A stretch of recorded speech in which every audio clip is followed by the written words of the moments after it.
তালাতলা কাণ্ডে কোমর বেঁধে ময়দানে বাহিনী, চলছে উদ্ধার কাজ। তৈরি রয়েছে অ্যাম্বুলেন্স, পৌঁছেছে ওষুধও।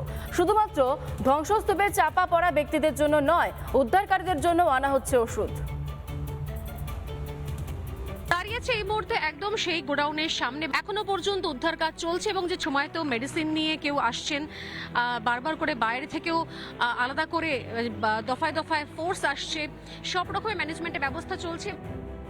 কখনো রোদ, কখনো বৃষ্টি, ধ্বংসস্তূপ থেকে প্রাণ বাঁচানোর আপ্রাণ লড়াই।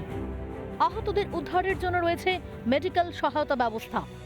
দফায় দফায় পুলিশের গাড়ি আসছে এবং যে ছবিটা আমরা বলছি যে স্পেশাল যেগুলো অ্যাসিস্ট্যান্স সেগুলো নিয়ে আসা হচ্ছে। যে প্রচুর ওষুধ, মেডিসিন কিন্তু দফায় দফায় নিয়ে আসা হচ্ছে।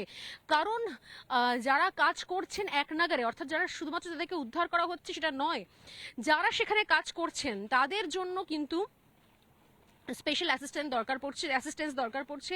কারণ যেভাবে কোথাও ধুলো ধোঁয়া এবং এইভাবে কংক্রিট থেকে যেভাবে কোথাও একটানা কাজ করতে হচ্ছে, নেমে গিয়ে কাজ করতে হচ্ছে, সেগুলোকে পার্টে পার্টে কেটে কেটে কাজ করতে হচ্ছে, যেভাবে লোহার বিম কাটতে হচ্ছে, সেই জায়গা থেকে কিন্তু তাদেরও একটা মেডিকেল অ্যাসিস্ট্যান্সের প্রয়োজনীয়তা পড়ছে।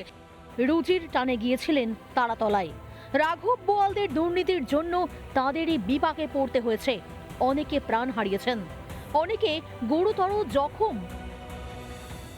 তাদের উদ্ধারে জোর কদমে চলছে কাজ।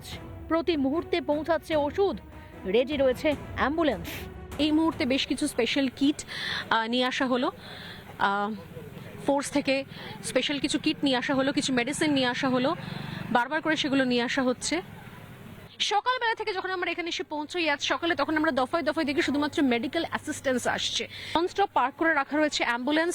যদি কোনো মুহূর্তে উদ্ধার করা যায় কাউকে, তারা আহত অবস্থায় থাকতে পারে, তাদের অত্যন্ত সংকটজনক অবস্থায় থাকতে পারে, এবং সেই মুহূর্তে যাতে সঙ্গে সঙ্গে তাদেরকে সেই সাপোর্ট দেওয়া যায় তার জন্য কিন্তু অ্যাম্বুলেন্স বাইরে রেডি রয়েছে এবং তার সঙ্গে স্পেশাল যে ধরনের অ্যাসিস্ট্যান্স বাইরেও তারও রেডি রয়েছে। 24 ঘন্টার বেশি সময় ধরে চলছে উদ্ধার কাজ। অনেকের প্রাণ বেঁচেছে উদ্ধারকারীদের তৎপরতায়।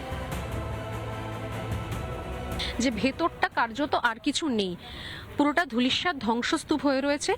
শুধুমাত্র শেষ পর্যায়ে এখন ভেরিফাই করে নেওয়া যে আর কোনো প্রাণ আছে কি বা আর কোনো দেহ চাপা পড়ে রয়েছে কি। ক্যামেরায় রজনী বেলার সঙ্গে স্বর্ণালী সরকার, তারাতলা। নানা ধরনের কন্টেন্ট দেখার জন্য লাইক করুন, শেয়ার করুন আমাদের ফেসবুক পেজ, সাবস্ক্রাইব করুন আমাদের ইউটিউব চ্যানেল। পাশাপাশি অন্যান্য ব্রেকিং নিউজের জন্য অবশ্যই চোখ রাখুন রিপাবলিক বাংলায়।